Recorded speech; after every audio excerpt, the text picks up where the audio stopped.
উত্তাল সময়ে ভারত থেকে মুখ ফেরাচ্ছেন বাংলাদেশিরা। চিন্তায় কলকাতার পর্যটন ব্যবসায়ীরা।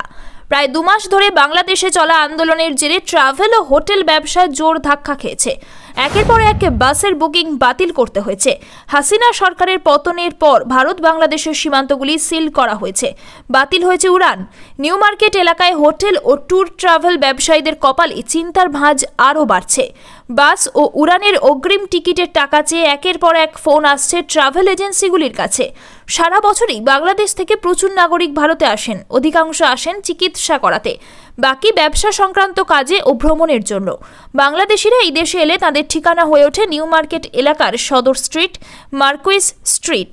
এখানে হোটেল পরিবহন ব্যবসা পুরোটাই বাংলাদেশি রোগী ও পর্যটকদের উপরই নির্ভর করে চলেছে।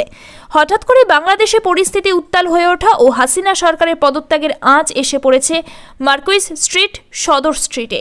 সদর স্ট্রিটে বেঙ্গল ট্রাভেল সার্ভিসের প্রোপাইটার মোহাম্মদ নাসিম বলেন, বাংলাদেশিদের উপর নির্ভর করে চলে আমাদের ব্যবসা। সেই দেশে আন্দোলন শুরু হতেই টিকিট বুকিং কমে গিয়েছিল। বাস উড়ান সব বাতিল করা হয়েছে অনির্দিষ্টকালের জন্য। রোগীদের ওপর নির্ভর করে যেটুকু ব্যবসা চলছিল সেটাও বন্ধ হয়ে গেল।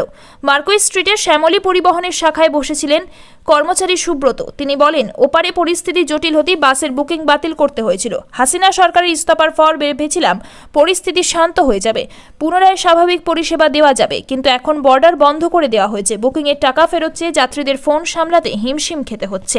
বর্ডার সিল হয়ে যাওয়ায় চিকিৎসা করাতে আসা বাংলাদেশিরা বিপাকে পড়েছেন। অসুস্থ মাকে নিয়ে খুলনা থেকে চিকিৎসা করাতে এসেছিলেন নায়েজ মোর্শেদ। মঙ্গলবার তার ফেরার টিকিট। দিন 4 আগে কলকাতায় আসেন। তিনি বলেন, আন্দোলনের জেরে বাসে আসার সময় খুলনায় ভোগান্তি পোহাতে হয়েছিল।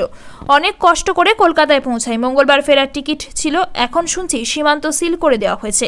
দেশে ফেরাটাই এখন অনিশ্চিত হয়ে পড়েছে। আর এক বাংলাদেশি বলেন, হাতে যা টাকা রয়েছে তা দিয়ে 2-3 দিন চলে যাবে, তারপর কি হবে জানি না।